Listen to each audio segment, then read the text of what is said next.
If you're paying attention, you cannot help but walk out of there and just feel shaken. I think that is probably the best word.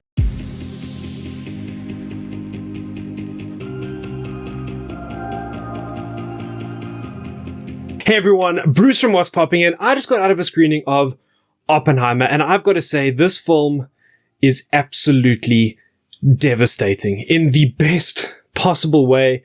This movie absolutely blew me away. I think Christopher Nolan has outdone himself with this creation. It feels like a beast of its own, and it's something that I think is going to blow audiences away. And if you're paying attention, you cannot help but walk out of there and just feel shaken. I think that is probably the best word coming out of this film. For me, this is probably going to be a strong contender for Film of the Year. I think that Christopher Nolan has delivered on all of the promises that were made to us in the marketing for this film. Cillian Murphy brings an incredible gravitas to this role, which is just so steeped in history and consequence and fate. 3 hours go by so very quickly, and you never quite feel comfortable while watching this movie. There is this constant sense of unease, of tension being built, and of course the film is covering the years prior to, including, and then post the Trinity Test and the Second World War. And I think each one of those eras are really well covered in this film. Chris Nolan does a great job of focusing the audience's attention to exactly where he wants it to be, because ultimately it is a film about consequences. And even though that is a theme that is brought on throughout the film, I also felt that there was a strong sense of destiny in this film. We are constantly brought back and forth between a hearing that is occurring for a certain character, moving up into high levels of government, and then Oppenheimer's life, and Oppenheimer's taking us through certain moments. He's also dealing with a hearing at some point. So there's a lot of choppy editing and jumping around, but I didn't find it too discombobulating. I actually really enjoyed it. It kept every scene really fresh for me. I thoroughly enjoyed being able to get context about a scene that was coming up from another character recounting it in the future. And I think that worked really well. It may confuse a couple of people, but as far as Christopher Nolan films go, I think this is probably the most digestible one you're going to find out there. If you had to introduce somebody to Christopher Nolan filmmaking, I would definitely start with Oppenheimer, because there is a huge overarching story, but there's also an intensely character-driven narrative, and that is what carries this film. From the opening shot of this film, it is just so absorbing to see Oppenheimer's relationship with his own brain. There's a line that's said to him where he's talking about studying physics and going further, where one of the characters, I think it was Niels Bohr, says to Oppenheimer, physics is like music. You don't need to be able to read it. You need to be able to play it. You need to be able to understand it. And there's a difference between reading something and understanding something. And we have these moments, these choppy cuts, which I think are some of the strongest moments in this film visually. And that is referring to a film that does have a simulated atomic explosion in it, were the moments that showed us insight into Oppenheimer's mind, where it really felt like he sees the world in a different way. There's these controlled explosion scenes that they had obviously shot. I know they were using magnesium and using some real close-up shots to get an idea of what it would be like inside of an atomic reaction when you're having a nuclear explosion taking place. And those scenes hit really hard for me, because you get this feeling that there's this uncomfort within Oppenheimer, that he's got this understanding of the world that is perhaps beyond everybody else, and he's grappling with it, and he's grappling with what it means to be able to unlock this information, and then what's going to happen to it once he's actually produced the product and that is used and sent out into the world. The fact that it is an historical drama and in some ways a biopic heighten those stakes even more, because we all know that we are living in the shadow of what happened in this film. So when a character makes a decision, you know what the outcome of that is going to be, either because you're a history buff and you're really, really into the stuff, or you've actually seen a future sequence where a character is talking about the consequences of what is going to happen in that scene.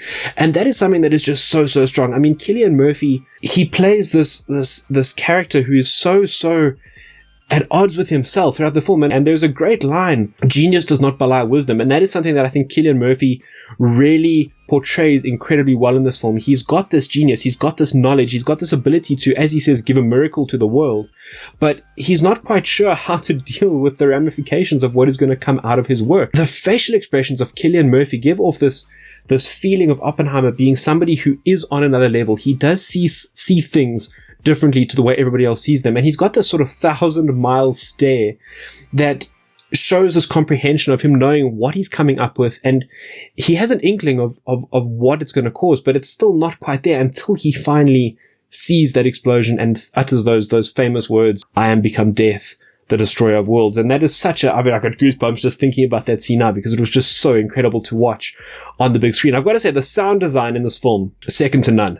I will say the soundtrack itself, I didn't find as absorbing as something like Inception, which had a really like strong Hans Zimmer, like, bah! I think the fact that they did so many of these effects practically is something that your eye cannot escape your eye. We are so used to a lot of CG and a lot of these After Effects that are just kind of, they feel produced, they feel overly smooth, that our eyes can tell the difference between something, no matter how good the CG is, something that is practically done and chaotic and cannot be fully controlled is so much more dangerous. It just feels so much more primal than these well choreographed explosions. And I think the fact that they use that throughout these sequences really speaks to you. And I think it also helped the actors on set, because when they were going to do this explosion practically, they would have been feeling a similar emotion in a similar way to how the scientists on site would have been feeling when that bomb was going off. Is it going to work?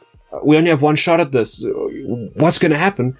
And that comes across on screen. I felt like I was in that bunker with them, and that explosion happens, and it's incredible. The audience goes silent. There's a great use of silence in this film. I think that is something that is really underutilized in films, and silence as a sound effect, I think, should be included in every sound technician and audio engineer's vocabulary and in their library. It is such a powerful tool, and when you couple it with striking, strong visuals like this movie does, it hits you hard.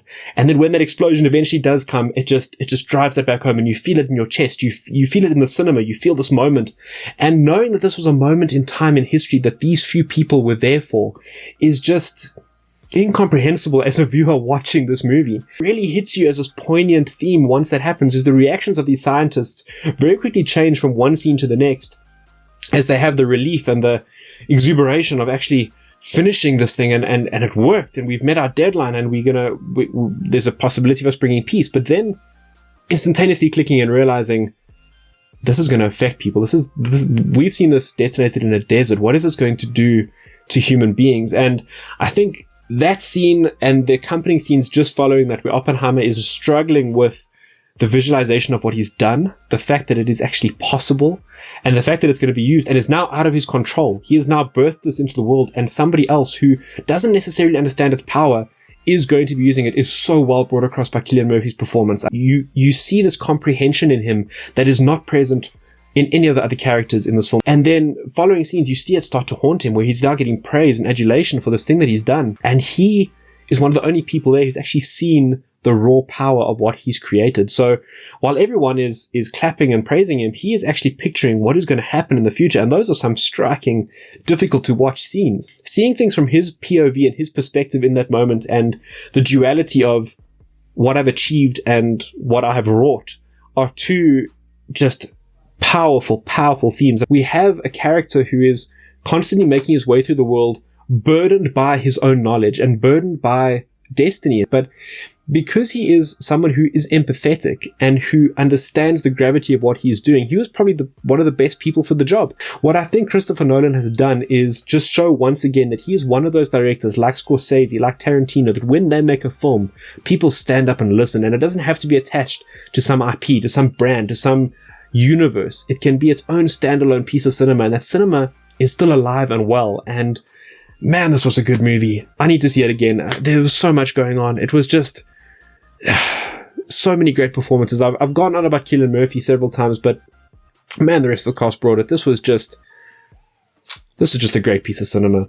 Anyways, guys, I'm off to see Barbie now. So I need, this is the whole Barbenheimer thing. Barbenheimer, part 1, now complete. Time for me to go and see Barbie. Guys, have you seen Oppenheimer? Let me know about it. Let me know what you think. And what order are you seeing Barbenheimer in? Are you going Barbie, then Oppenheimer, or Oppenheimer, then Barbie? I'm going to recommend Oppenheimer first, because damn, this movie is heavy. Damn, it is good. It needs at least 2 or 3 watchings, as most Christopher Nolan movies do, in order to fully appreciate and understand it. So I'm going to say, go to Oppenheimer, be blown away by just the sheer enormity of this film, the self-questioning, the existentialism that is put forward in this feature. And then, you know what? Come home, have a shower, get ready to go again, and go out there and enjoy the fun that is going to be Barbie. So guys, let me know what you thought as always in the comments down below, and I will see all of you in the next video.